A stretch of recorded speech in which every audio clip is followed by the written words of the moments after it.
은퇴를 했다는 이야기는 건강을 자신할 수 없는 나이라는 이야기이기도 합니다. 내가 갑작스런 상황에서 건강 문제 때문에 또는 자녀들 문제 때문에 긴급히 돈을 필요로 할 때 노후 자금을 모두 주택 자금으로 써버린다면 그 다음에는 해결 방법이 없습니다. 그렇기 때문에 은퇴 자금을 한번 계산해보고 거기에 맞는 현금 흐름을 충분히 확보하고 나누 남은 범위 내에서 주거 문제를 해결하면 가장 좋을 것 같습니다. 오늘은 나이 들어 전원 생활하시고 싶은 분에게 도움이 되는 말씀을 드리고자 합니다. 나이 들어 노후 준비할 때 흔히 도시에 오래 사신 분들은 나이 들면 고향이나 시골에 가서 여유롭게 전원 생활하며 살고 싶은 분들 많으실 겁니다. 그래서 최근 들어 50대 이상이신 분들 중에 세컨하우스로 전원주택 구매하시는 분들이 많은데요. 그런데 간혹 전원주택을 선택할 때 중요하게 생각해야 하는 요건들을 잘 모르고 무턱대고 주택을 구매하여 사는 내내 돈도 잃고 마음도 다쳐서 다시 도시로 돌아가는 분들도 계십니다.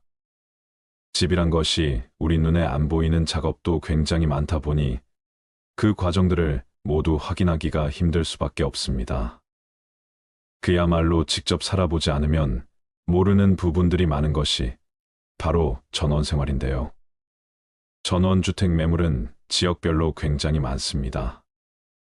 그러니 너무 급하게 서두르지 마시고 오늘 영상에서 말씀드리는 내용들 잘 참고하셔서 현명한 선택하시면 좋겠습니다. 절대로 사면 안 되는 전원주택 첫 번째는 방향이 좋지 않은 집입니다.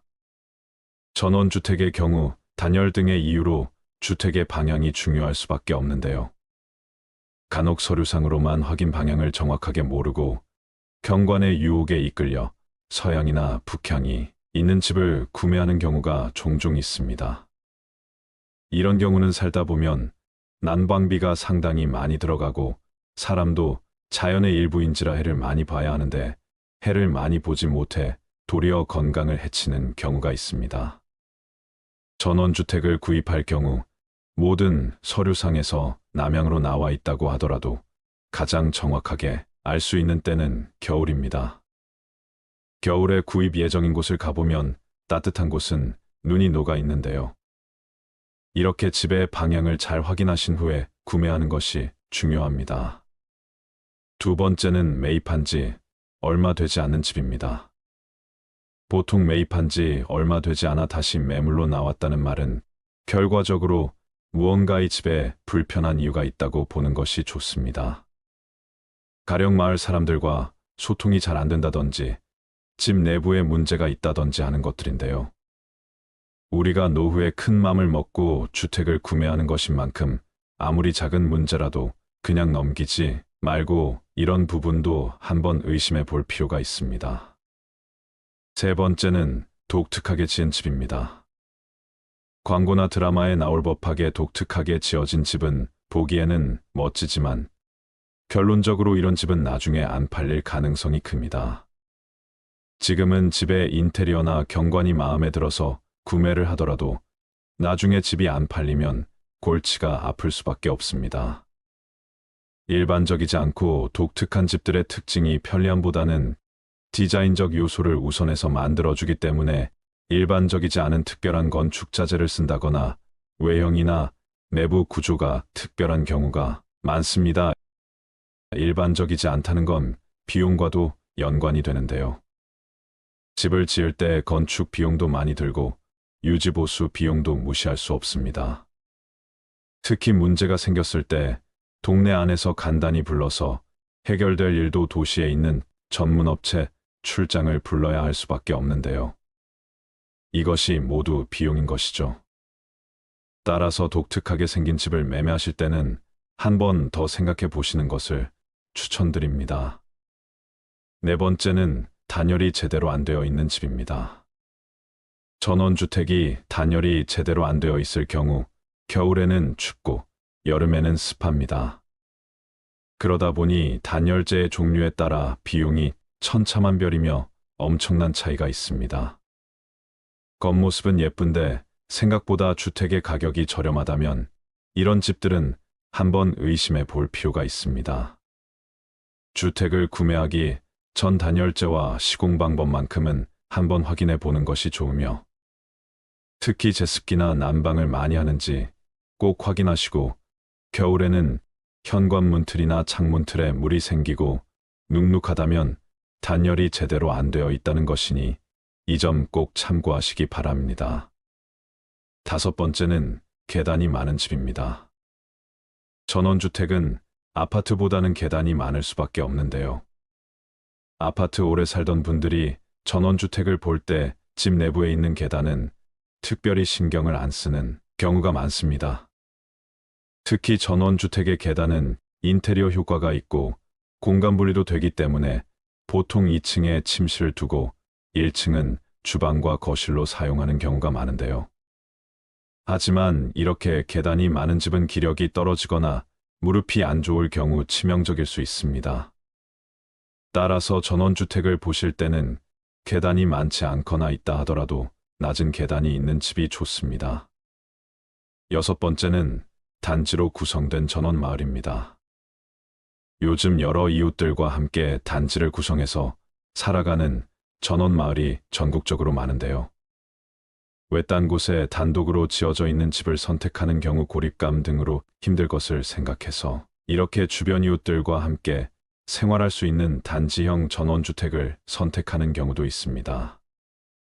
그런데 단지 전원마을의 경우 소음으로 스트레스를 받는 경우가 많은데요. 각각 독립된 주택인데 크게 소음이 있겠냐 하실 수 있지만, 단지 마을은 주택과 주택의 간격이 좁고 마당이 오픈되어 있다 보니 마당에서 개가 짖는다거나 주말마다 바베큐 파티를 하는 이웃이 있다면 옆집까지 소음이 다 들리게 됩니다. 그러다 보면 이웃 간에 서로 감정이 상하게 되어 불편한 이웃이 되는 것이죠. 또한 원하지 않은 관심과 간섭으로 불편한 관계가 되는 경우도 많습니다. 이 밖에 한 가지 유의하실 점은 단지로 구성된 마을 특성상 아이들이 있는 가정에 장점이 많다 보니 어린아이를 키우는 이웃들이 꽤 많습니다. 따라서 조용히 살고 싶어서 전원생활을 계획하시는 분들이라면 단지로 구성된 전원마을 선택은 한번 고민해 보셔야 합니다. 7번째는 큰 집입니다. 흔히들 시골에 내려와서 전원생활을 하면 친구들이 내려오거나 다 큰 자녀들이 집에 왔을 때 좁지 않은 집이면 좋겠다는 생각을 하게 마련입니다. 특히 도시에서는 비싼 집값 때문에 갑갑하고 좁은 집에 살다가 시골에서는 널찍한 마당에 2층으로 된 큰 집에서 살고 싶다고 생각하시는 분들도 상당히 많이 있습니다. 그러나 우리가 한번 생각해 봐야 할 부분은 친구들이나 자녀들은 막상 1년에 몇 번 오지도 않습니다. 그런데 다른 사람들에게 보여줄 생각으로 무턱대고 큰 집을 매매했다가는 낭패를 보게 됩니다. 왜냐하면 청소나 유지보수 등 전원주택 관리에 어려움도 있고 난방비가 상당히 많이 들어가기 때문입니다. 따라서 큰 집을 선택하실 때는 이런 부분들도 한번 고려해 보시면 좋겠습니다. 8번째는 시공업체에서 만든 집입니다. 업체에서 만든 집의 경우 꼼꼼한 확인이 필요합니다. 개인이 건축한 집은 아무래도 본인이 살 집이니까 되도록 좋은 자재를 사용하고 창틀이나 외부 벽에 나무를 사용한 집들이 있는데 보기에는 깨끗하고 마음이 편안해지는 것 같습니다. 그런데 이것이 몇 년 지나고부터는 썩어 들어가기 시작합니다. 예외는 거의 없다고 보시면 되며 방부목을 쓰던 그 어떤 방수 작업을 하던 간에 뒤눈 바람을 이길 수가 없는데요. 외장재와 더불어 나무로 된 데크의 상태도 한번 보시는 것이 좋습니다. 외부에 있는 나무 데크가 썩어 있거나 파손되어 있다면 관리가 안 된 집일 가능성이 크기 때문이죠. 데크의 경우 주기적인 유지 보수가 필요하며 45년 뒤에 나무가 썩기 시작하면 깨지고 뒤틀리면서 변형이 일어납니다. 외부에서 오는 자연재해들을 온몸으로 맞아가면서도 썩지 않는 나무는 살아있는 20개에는 없다고 보시면 됩니다. 외장재 나무는 정말 신경을 많이 써야 하며 비용도 많이 들어가는 요소 중 하나입니다. 따라서 같은 조건이라면 외장재로 나무를 많이 사용하지 않은 집이 좋습니다. 마지막은 혐오시설입니다. 전원주택을 고를 때 또 하나 잘 판단해야 할 것은 바로 주변의 혐오시설 여부입니다.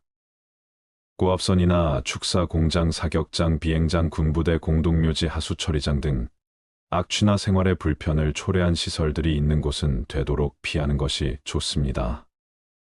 가장 좋은 방법은 관심 있는 주택이 있다면 구매하기에 앞서 반경 1km 내외를 직접 걸어보고 이보다 먼 거리는 차를 이용해 마을 구석구석을 확인해 보는 것입니다. 직접 걸어보는 것과 차 안에서 보는 것은 차이가 크다는 것을 명심하셔야 합니다. 결국 전원주택도 사람이 편안하게 살아야 하는 집입니다. 사진이나 그림 같은 풍경에 취해서 잘못된 선택을 할 수도 있습니다. 그렇게 되면 작은 단점들이 보여도 이 정도쯤이야 괜찮겠지 하며 급하게 계약을 서두를 수 있는데요. 하지만 막상 살아보면 작게 느껴지던 단점이 크게 다가오기도 합니다.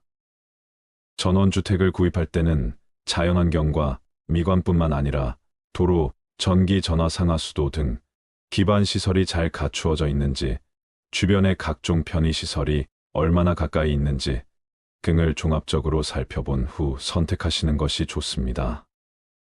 흔히 돈의 노예가 되지 말자는 말을 합니다. 그러나 보통 사람들은 돈을 벌기 위해 아침에 일어나 싫어도 억지로 일어나 일터로 출근을 합니다. 그리고 퇴근 시간이 오기만을 간절히 기다리는 삶을 살지요. 이것이 노예의 삶이 아닐까요? 직장 생활을 하든 장사를 하든 그냥 놀든 먹고 사는 돈 걱정을 하지 않는다는 것은 자유를 가지고 있다는 것입니다. 카드값 결제를 하기 위해, 대출금을 갚기 위해, 생계유지를 위해 하기 싫은 일을 억지로 해서 돈을 벌어야 한다면 그 사람은 돈의 노예인 것입니다. 돈 때문에 힘들어하시는 분들이 보시면 존 벤자민 프랭클린의 돈을 부르는 마음가짐을 소개해드리겠습니다. 돈은 시간의 동반자다. 누구나 시간을 낭비하지 않고 현명하게 다룰 수 있어야 한다. 돈과 시간은 서로 연결이 되어 있다. 우리는 시간을 소비하면서 돈을 벌고 돈을 사용하면서 시간을 소비한다. 이 말은 돈을 어떻게 다루느냐에 따라 우리의 시간과 삶의 질이 영향을 받을 수 있다는 걸 이야기한다. 시간을 현명하게 다루는 것이 중요하다는 것을 알아야 한다. 시간은 한정된 자원이며 어떻게 사용하느냐에 따라 결과가 달라진다. 시간을 낭비하지 않고 효율적으로 활용하면서 돈을 현명하게 다루는 것이 중요하다는 걸 알아라. 돈을 적절하게 사용하고 투자하여 더 많은 시간과 자유를 확보해야만 한다. 돈과 시간을 현명하게 관리하게 된다면 우리는 더 나은 미래를 구축하고 개인적인 성취를 이룰 수 있게 될 것이다. 돈을 관리하지 않으면 돈이 당신을 관리하게 된다. 살다 보면 돈이 개인의 삶과 선택에 큰 영향을 미치는 것을 알고 느꼈을 것이다. 돈은 우리가 생활하는데 필요한 자원이지만 돈을 적절히 관리하지 않으면 돈이 우리를 지배하게 되는 상황이 발생하게 된다. 돈을 제어하지 않고 방치하게 된다면 돈에 의존하거나 돈의 노예가 되는 상황이 생기게 된다. 돈을 관리하지 않는다면 돈을 통해 우리의 선택과 행동이 결정되고 우리가 원하는 방향으로 삶을 살지 못하게 될 수도 있다는 걸 알아야 한다. 돈을 관리하고 제어하는 능력의 중요성을 기르는 것이 중요하다. 돈을 우리의 목표와 가치에 맞게 사용하고 절제와 통제의 힘을 기르는 것이 핵심이다. 개인의 자유와 삶의 품질을 향상시키기 위해 돈이 우리를 관리하기 전에 우리가 먼저 돈을 관리하도록 하자. 돈을 가치 있게 만들려면 돈을 저축하고 투자해야 한다. 우선 돈을 가치 있게 만들기 위해선 돈을 저축하는 것이 선행되어야 한다. 저축함으로써 우리는 미래를 위한 금융 안정성을 구축하고 금전적인 예비 자금을 마련할 수 있다. 저축은 급박한 상황이나 예상치 못한 비용에서 대비할 수 있게 해줄 것이다. 그 다음은 돈을 투자하는 것이 중요하다.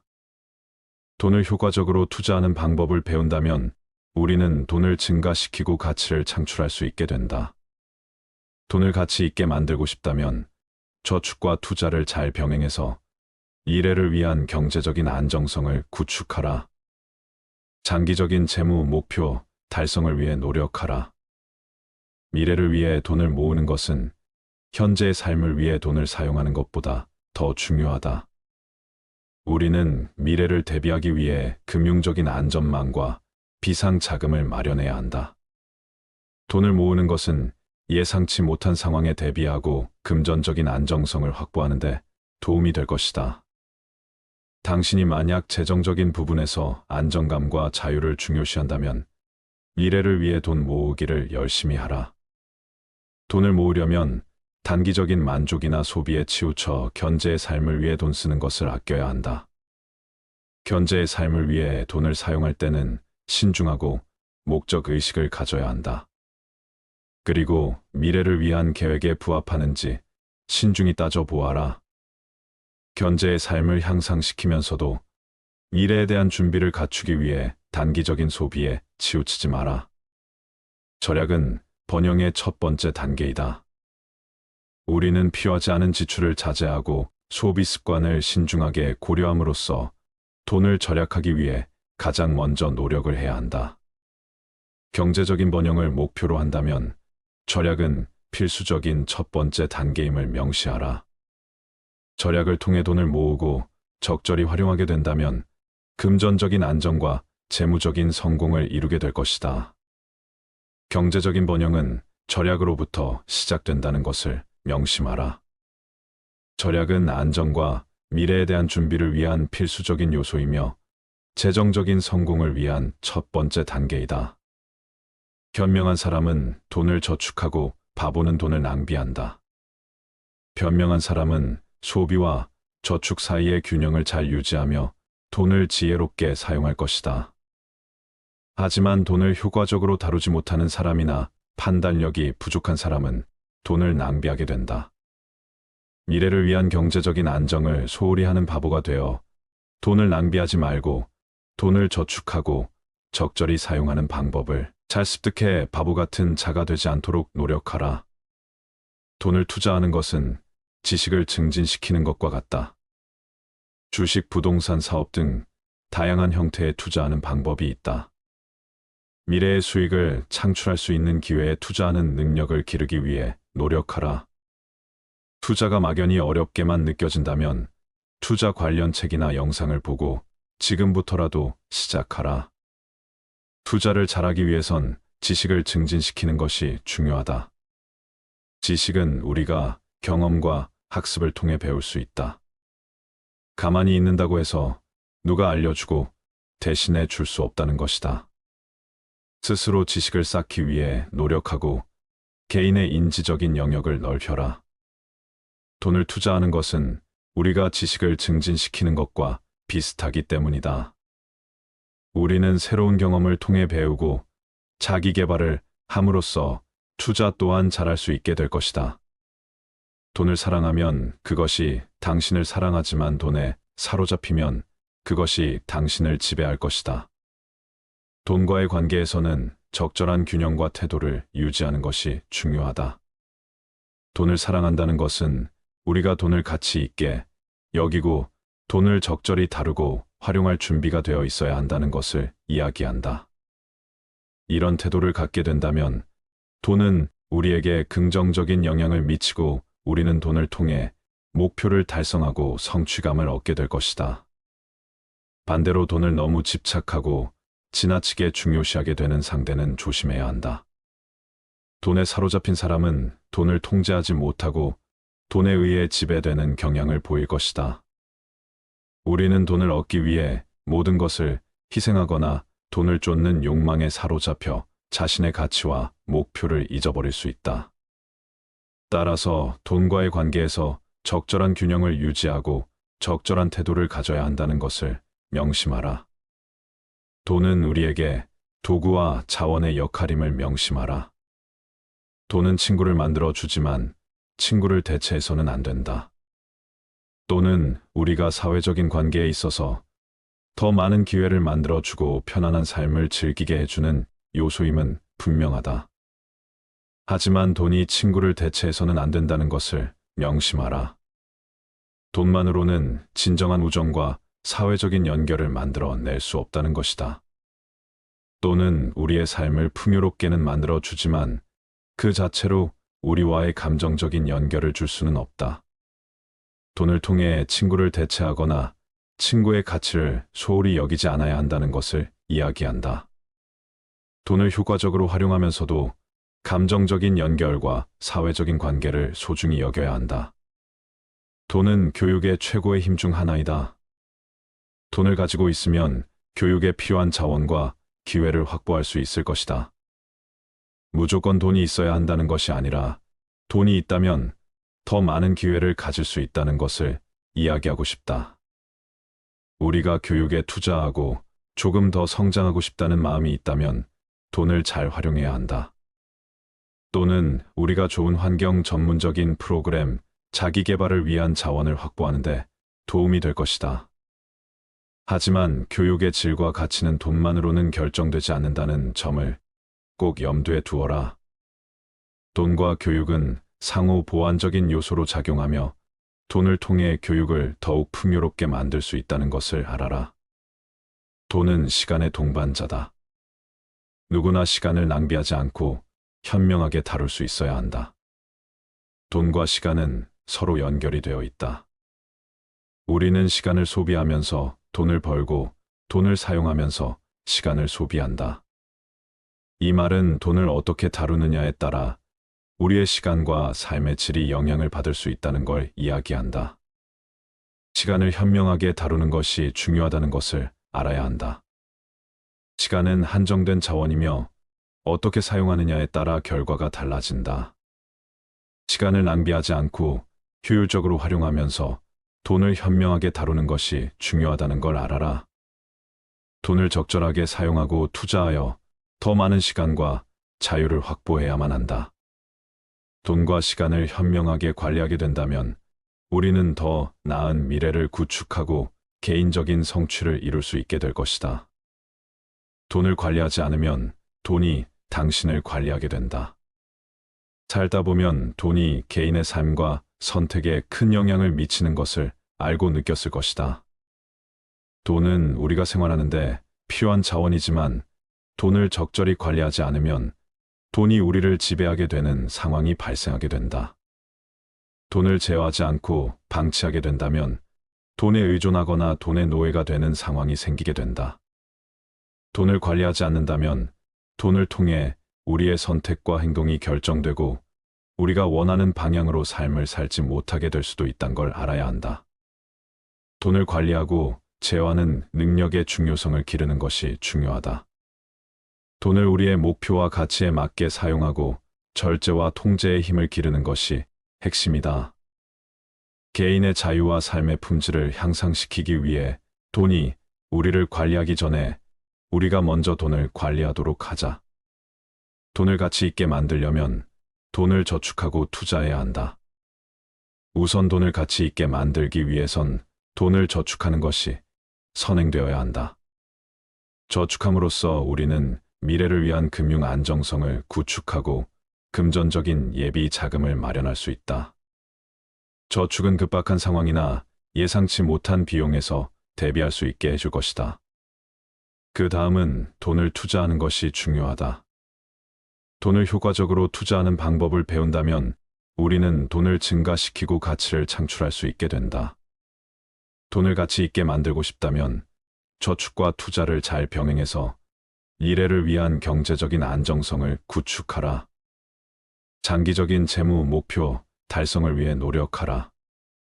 미래를 위해 돈을 모으는 것은 현재의 삶을 위해 돈을 사용하는 것보다 더 중요하다. 우리는 미래를 대비하기 위해 금융적인 안전망과 비상 자금을 마련해야 한다. 돈을 모으는 것은 예상치 못한 상황에 대비하고 금전적인 안정성을 확보하는 데 도움이 될 것이다. 당신이 만약 재정적인 부분에서 안정감과 자유를 중요시한다면 미래를 위해 돈 모으기를 열심히 하라. 돈을 모으려면 단기적인 만족이나 소비에 치우쳐 현재의 삶을 위해 돈 쓰는 것을 아껴야 한다. 현재의 삶을 위해 돈을 사용할 때는 신중하고 목적 의식을 가져야 한다. 그리고 미래를 위한 계획에 부합하는지 신중히 따져보아라. 현재의 삶을 향상시키면서도 미래에 대한 준비를 갖추기 위해 단기적인 소비에 치우치지 마라. 절약은 번영의 첫 번째 단계이다. 우리는 필요하지 않은 지출을 자제하고 소비 습관을 신중하게 고려함으로써 돈을 절약하기 위해 가장 먼저 노력을 해야 한다. 경제적인 번영을 목표로 한다면 절약은 필수적인 첫 번째 단계임을 명시하라. 절약을 통해 돈을 모으고 적절히 활용하게 된다면 금전적인 안정과 재무적인 성공을 이루게 될 것이다. 경제적인 번영은 절약으로부터 시작된다는 것을 명심하라. 절약은 안정과 미래에 대한 준비를 위한 필수적인 요소이며 재정적인 성공을 위한 첫 번째 단계이다. 변명한 사람은 돈을 저축하고 바보는 돈을 낭비한다. 변명한 사람은 소비와 저축 사이의 균형을 잘 유지하며 돈을 지혜롭게 사용할 것이다. 하지만 돈을 효과적으로 다루지 못하는 사람이나 판단력이 부족한 사람은 돈을 낭비하게 된다. 미래를 위한 경제적인 안정을 소홀히 하는 바보가 되어 돈을 낭비하지 말고 돈을 저축하고 적절히 사용하는 방법을 잘 습득해 바보 같은 자가 되지 않도록 노력하라. 돈을 투자하는 것은 지식을 증진시키는 것과 같다. 주식, 부동산 사업 등 다양한 형태의 투자하는 방법이 있다. 미래의 수익을 창출할 수 있는 기회에 투자하는 능력을 기르기 위해 노력하라. 투자가 막연히 어렵게만 느껴진다면 투자 관련 책이나 영상을 보고 지금부터라도 시작하라. 투자를 잘하기 위해선 지식을 증진시키는 것이 중요하다. 지식은 우리가 경험과 학습을 통해 배울 수 있다. 가만히 있는다고 해서 누가 알려주고 대신해 줄 수 없다는 것이다. 스스로 지식을 쌓기 위해 노력하고 개인의 인지적인 영역을 넓혀라. 돈을 투자하는 것은 우리가 지식을 증진시키는 것과 비슷하기 때문이다. 우리는 새로운 경험을 통해 배우고 자기 개발을 함으로써 투자 또한 잘할 수 있게 될 것이다. 돈을 사랑하면 그것이 당신을 사랑하지만 돈에 사로잡히면 그것이 당신을 지배할 것이다. 돈과의 관계에서는 적절한 균형과 태도를 유지하는 것이 중요하다. 돈을 사랑한다는 것은 우리가 돈을 가치 있게 여기고 돈을 적절히 다루고 활용할 준비가 되어 있어야 한다는 것을 이야기한다. 이런 태도를 갖게 된다면 돈은 우리에게 긍정적인 영향을 미치고 우리는 돈을 통해 목표를 달성하고 성취감을 얻게 될 것이다. 반대로 돈을 너무 집착하고 지나치게 중요시하게 되는 상태는 조심해야 한다. 돈에 사로잡힌 사람은 돈을 통제하지 못하고 돈에 의해 지배되는 경향을 보일 것이다. 우리는 돈을 얻기 위해 모든 것을 희생하거나 돈을 쫓는 욕망에 사로잡혀 자신의 가치와 목표를 잊어버릴 수 있다. 따라서 돈과의 관계에서 적절한 균형을 유지하고 적절한 태도를 가져야 한다는 것을 명심하라. 돈은 우리에게 도구와 자원의 역할임을 명심하라. 돈은 친구를 만들어 주지만 친구를 대체해서는 안 된다. 돈은 우리가 사회적인 관계에 있어서 더 많은 기회를 만들어 주고 편안한 삶을 즐기게 해주는 요소임은 분명하다. 하지만 돈이 친구를 대체해서는 안 된다는 것을 명심하라. 돈만으로는 진정한 우정과 사회적인 연결을 만들어 낼 수 없다는 것이다. 돈은 우리의 삶을 풍요롭게는 만들어 주지만 그 자체로 우리와의 감정적인 연결을 줄 수는 없다. 돈을 통해 친구를 대체하거나 친구의 가치를 소홀히 여기지 않아야 한다는 것을 이야기한다. 돈을 효과적으로 활용하면서도 감정적인 연결과 사회적인 관계를 소중히 여겨야 한다. 돈은 교육의 최고의 힘 중 하나이다. 돈을 가지고 있으면 교육에 필요한 자원과 기회를 확보할 수 있을 것이다. 무조건 돈이 있어야 한다는 것이 아니라 돈이 있다면 더 많은 기회를 가질 수 있다는 것을 이야기하고 싶다. 우리가 교육에 투자하고 조금 더 성장하고 싶다는 마음이 있다면 돈을 잘 활용해야 한다. 또는 우리가 좋은 환경, 전문적인 프로그램, 자기 개발을 위한 자원을 확보하는 데 도움이 될 것이다. 하지만 교육의 질과 가치는 돈만으로는 결정되지 않는다는 점을 꼭 염두에 두어라. 돈과 교육은 상호보완적인 요소로 작용하며 돈을 통해 교육을 더욱 풍요롭게 만들 수 있다는 것을 알아라. 감사합니다.